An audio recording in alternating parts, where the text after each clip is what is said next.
ஆச்சி மசாலா. எந்த சமையலும் ருசி தேடும் ரகசியம். 20 ரூபாய். ரொம்ப டயர்டா இருக்கு. இயற்கையான டேட்ஸ், பாதாம், பிஸ்தா, கேஷு அண்ட் ஹனி கொண்டு தயாரிக்கப்பட்ட லயன் டேட் நட் பைட்ஸ். சட்டசபை தேர்தல் தோல்வி தொடர்பாக திமுகவில் அமைக்கப்பட்ட 19 கள ஆய்வுக் குழுக்களில் 13 குழுக்கள் அறிக்கை அளித்துள்ளன. மற்ற குழுக்கள் அவகாசம் கேட்டுள்ளன. சென்னையில் மட்டும் 10,000 பேரிடம் கருத்து கேட்கப்பட்டுள்ளது. இதையடுத்து 3000 பக்க அறிக்கை திமுக தலைமையிடம் தரப்பட்டது. அதில் கள ஆய்வுக் குழுக்கள் சில பரிந்துரைகளை செய்துள்ளனர். வரும் தேர்தல்களில் தனித்து போட்டியிடுவதோடு உட்கட்சி பிரச்சினையை தொடர விடாமல் நடவடிக்கை எடுக்க வேண்டும். முன்னாள் அமைச்சர்கள், மாவட்ட செயலர்கள், எம்எல்ஏக்கள் தங்கள் பகுதிகளில் அரசு கான்ட்ராக்ட் பணிகளை பினாமி பெயரிலும் சிண்டிகேட் அமைத்தும் எடுத்துள்ளனர்.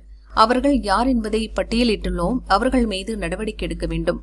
ஒன்றிய செயலர்களிடம் தேர்தல் பணிக்காக வழங்கிய பணத்தை சுருட்டியவர்கள் மீது நடவடிக்கை எடுக்க தயங்கினால் அதே தவறுகள் தொடரும் வாய்ப்புள்ளது. 2 முறைக்கு மேல் பதவியில் இருக்கும் ஒன்றிய செயலர்களை மாற்ற வேண்டும். சத்துணவு பணியாளர்கள், ரேஷன் கடை ஊழியர் நியமனங்களுக்கு கட்சியினர் பரிந்துரையை நிராகரித்த மாவட்ட செயலர்கள் மீது நடவடிக்கை எடுக்க வேண்டும். சட்டசபை தேர்தல் தோல்விக்கு காரணமானவர்கள் மீது தயவு தாட்சண்யம் இன்றி சாட்டையை சுழற்ற வேண்டும். உள்ளாட்சித் தேர்தலில் உற்சாகமாக பணியாற்றும் வகையில் கட்சியை சீரமைக்க வேண்டும் என அறிக்கையில் கூறப்பட்டுள்ளது.